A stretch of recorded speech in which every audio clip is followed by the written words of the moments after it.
So guys, जो हम पहला एडजस्टमेंट पढ़ रहे हैं वो है HRA का। ये अलाउंस है, कि ध्यान रखना। अलाउंस हमने 3 टाइप के पढ़े हैं। एक जो पूरे टैक्सेबल होते हैं, एक जो स्पेसिफाइड अमाउंट तक एग्जाम्प्ट होते हैं, बचे हुए टैक्सेबल होते हैं, और एक जो फुली एग्जाम्प्ट होते हैं। हर अलाउंस में सैलरी हमें कैलकुलेट करनी होती है जो कि स्पेसिफाइड होती है। इस वाले में है बेसिक जो भी सैलरी होगी वो, प्लस DA डियरनेस अलाउंस, और कमीशन अगर मतलब फिक्स परसेंटेज ऑफ टर्नओवर अगर गिवन होगा तो इसमें इंक्लूड होगा। ठीक है, सैलरी की हमें आगे ज़रूरत पड़ेगी। तो इसमें 3 केसेस हैं। इसमें जो सबसे कम रहेगा वो एग्जाम्प्ट हो जाएगा, मतलब बचा हुआ टैक्सेबल हो जाएगा। तो जो टैक्सेबल वाला अमाउंट रहेगा वो हम लिखेंगे जब हम फुल सैलरी कैलकुलेट करेंगे तब। तो इसमें जो 3 है वो जो एग्जाम्प्ट रहेंगे वो हैं, पहला एक्चुअल HRA, ये हमें क्वेश्चन में गिवन रहेगा। सेकंड रहेगा rent paid minus 10% of salary. Rent paid भी गिवन रहेगा, हो सकता है ये मंथली दिया रहे, उसको हमको मल्टीप्लाई बाय 12 करना है तो ईयरली आ जाएगा, और उसमें से 10% सैलरी को माइनस करना है। सैलरी कौन सी रहेगी? बेसिक प्लस DA और कमीशन, वो जो फिक्स परसेंटेज ऑफ टर्नओवर का पार्ट रहेगा।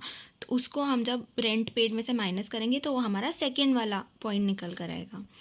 थर्ड रहेगा 40% और 50% ऑफ द सैलरी। सैलरी यही जो हमने ऊपर कैलकुलेट करी है, basic plus DA plus commission वाली। तो अब 50% कब रहता है? ये मेट्रो सिटीज़ में रहता है।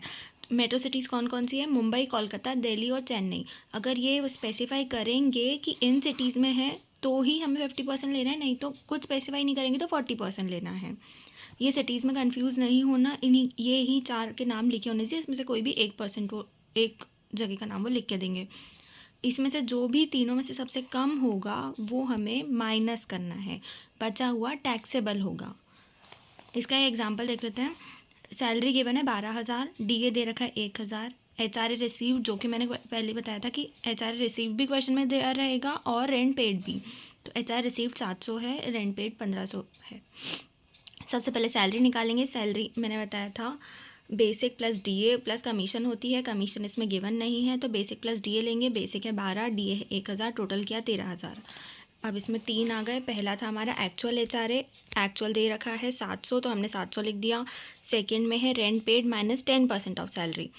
तो रेंट पेड हमने 1500 बताया है, ये कुछ नहीं दे रखा है तो इसको ईयरली मान रही हूँ मैं, और ये सब फिगर्स को ईयरली मान रही हूँ मैं। वहाँ पे अगर मंथली दिया रहेगा तो मल्टीप्लाई बाय 12 करना है। सैलरी को भी और रेंट पेड अगर मंथली है तो उसको भी ईयरली कन्वर्ट करना है। तो सेकंड में हमारा rent paid minus 10% of salary. Salary हमने निकाली 13,000। 13,000 का 10% हुआ 1,300। 1,500 माइनस 1,300 200। थर्ड रहेगा 40 और 50% ऑफ द सैलरी। सैलरी हमने निकाल ली 13,000, तो इसका 40%, क्योंकि कुछ दे नहीं रखा है कि मेट्रो सिटी है या कुछ है, तो 40% निकाला, वो आया 5,200। तो इसमें से सबसे जो लीस्ट है 700, 200 या 5,200, वो है 200। तो 200 उसमें से डिडक्ट हो जाएगा। 200 HRA एग्जाम्प्ट अलाउड है, बचा हुआ 700 में से 200 गया तो 500 टैक्सेबल में चले जाएगा। ठीक है।